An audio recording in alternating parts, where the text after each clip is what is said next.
رسول اللہ صلی اللہ علیہ وسلم نزول قرآن کے وقت بہت سختی محسوس فرمایا کرتے تھے، اور اس کی علامتوں میں سے ایک یہ تھی کہ یاد کرنے کے لیے آپ اپنے ہونٹوں کو ہلاتے تھے۔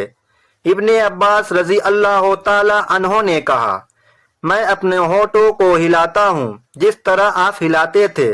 شہید کہتے ہیں، میں بھی اپنے ہونٹ ہلاتا ہوں جس طرح ابن عباس رضی اللہ تعالی عنہ کو میں نے ہلاتے دیکھا۔ پھر انہوں نے اپنے ہونٹ ہلائے۔ ابن عباس رضی اللہ تعالی عنہ کہا، پھر آیت اتری کہ اے محمد، قرآن کو جلد جلد یاد کرنے کے لیے اپنی زبان نہ ہلاؤ، اس کا جمع کر دینا اور پڑھا دینا ہمارے ذمے ہے۔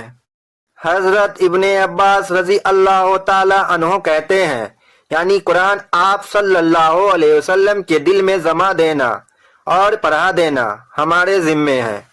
پھر جب ہم پڑھ چکے تو اس پڑھے ہوئے کی اتباع کرو۔ ابن عباس رضی اللہ تعالی عنہ فرماتے ہیں، اس کا مطلب یہ ہے کہ آپ اس کو خاموشی کے ساتھ سنتے رہو، اس کے بعد مطلب سمجھا دینا ہمارے ذمے ہے۔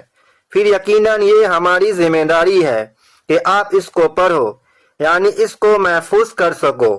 چنانچہ اس کے بعد جب آپ کے پاس حضرت جبرائیل علیہ السلام وحی لے کر آتے تو آپ توجہ سے سنتے، جب وہ چلے جاتے تو رسول اللہ صلی اللہ علیہ وسلم اسی طرح پڑھتے جس طرح حضرت جبرائیل علیہ السلام پڑھا تھا۔ صحیح بخاری حدیث نمبر 5۔